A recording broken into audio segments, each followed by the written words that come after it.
Markus 11. Yesus dieluk-elukan di Yerusalem. Ayat yang pertama.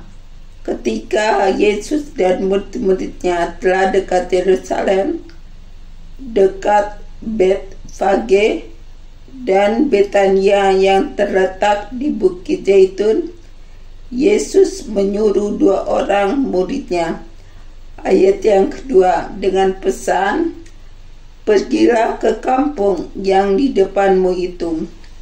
Pada waktu kamu masuk di situ, kamu akan segera menemukan seekor keledai muda tertambat yang belum pernah ditunggangi orang. Lepaskan keledai itu dan bawalah kemari. Ayat yang ketiga. Dan jika ada orang mengatakan kepadamu, mengapa kamu lakukan itu? Jawablah, Tuhan memerlukannya. Ia akan segera mengembalikannya ke sini. Ayat yang keempat. Mereka pun pergi dan menemukan seekor keledai muda tertambat di depan pintu di luar, di pinggir jalan, lalu melepaskannya. Ayat yang kelima. Dan beberapa orang yang ada di situ berkata kepada mereka, apa maksudnya kamu melepaskan keledai itu? Ayat yang ke-6. Lalu mereka menjawab seperti yang sudah dikatakan Yesus. Maka orang-orang itu membiarkan mereka. Ayat yang ke-7. Lalu mereka membawa keledai itu kepada Yesus dan mengalasinya dengan pakaian mereka. Kemudian Yesus naik ke atasnya. Ayat yang ke-8. Banyak orang yang menghamparkan pakaiannya di jalan. Ada pula yang menyebarkan ranting-ranting hijau yang mereka ambil dari ladang. Ayat yang ke-9. Orang-orang yang berjalan di depan dan mereka yang mengikuti dari belakang berseru, Hosana, diberkatilah dia yang datang dalam nama Tuhan. Ayat yang ke-10. Diberkatilah kerajaan yang datang, kerajaan Bapa kita Daud. Hosana di tempat yang maha tinggi. Ayat yang ke-11. Sesampainya di Yerusalem, ia masuk ke bait Allah. Di sana ia meninjau semuanya. Tetapi sebab hari sudah hampir malam, ia keluar ke Betania bersama dengan ke-12 muridnya. Yesus mengutuk pohon ara. Ayat yang ke-12. Keesokan harinya, sesudah Yesus dan ke-12 muridnya meninggalkan Betania, Yesus merasa lapar. Ayat yang ke-13. Dan dari jauh ia melihat pohon ara yang sudah berdaun.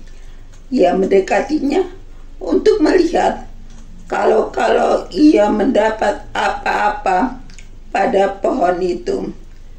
Tetapi waktu ia tiba di situ, ia tidak mendapat apa-apa selain daun-daun saja, sebab memang bukan musim buah ara. Ayat yang ke-14. Maka katanya kepada pohon itu, jangan lagi seorang pun makan buahmu selama-lamanya.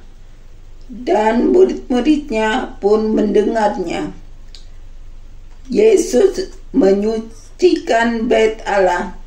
Ayat yang ke-15. Lalu tibalah Yesus dan murid-muridnya di Yerusalem. Sesudah Yesus masuk ke bait Allah, mulailah ia mengusir orang-orang yang berjual beli di halaman bait Allah, meja-meja penukar uang dan bangku-bangku pedagang merpati dibalikannya. Ayat yang ke-16, dan ia tidak memperbolehkan orang membawa barang-barang melintasi halaman bait Allah. Ayat yang ke-17, lalu ia mengajar mereka, katanya, bukankah ada tertulis, rumahku akan disebut rumah doa bagi segala bangsa? Tetapi kamu ini telah menjadikannya sarang penyamun. Ayat yang ke-18, imam-imam kepala dan ahli-ahli Taurat mendengar tentang peristiwa itu, dan mereka berusaha untuk membinasakan dia, sebab mereka takut kepadanya. Melihat seluruh orang banyak takjub akan pengajarannya. Ayat yang ke-19, menjelang malam mereka keluar lagi dari kota. Pohon ara yang sudah kering, nasihat Yesus tentang doa. Ayat yang ke-20, pagi-pagi ketika Yesus dan murid-muridnya lewat, mereka melihat pohon ara tadi sudah kering sampai ke akar-akarnya. Ayat yang ke-21, maka teringatlah Petrus akan apa yang telah terjadi. Lalu ia berkata kepada Yesus, Rabi, lihatlah, pohon ara yang kau kutuk itu sudah kering. Ayat yang ke-22, Yesus menjawab mereka, percayalah kepada Allah. Ayat yang ke-23, aku berkata kepadamu, sesungguhnya barang siapa berkata kepada gunung ini, beranjaklah dan tercampaklah ke dalam laut, asal tidak bimbang hatinya, tetapi percaya bahwa apa yang dikatakannya itu akan terjadi, maka hal itu akan terjadi baginya. Ayat yang ke-24, karena itu aku berkata padamu, apa saja yang kamu minta dan doakan, percayalah bahwa kamu telah menerimanya, maka hal itu akan diberikan kepadamu.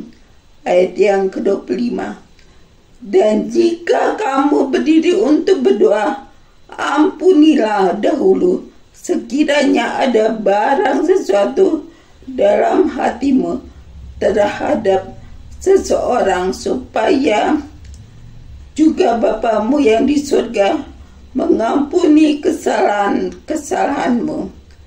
Ayat yang ke-26,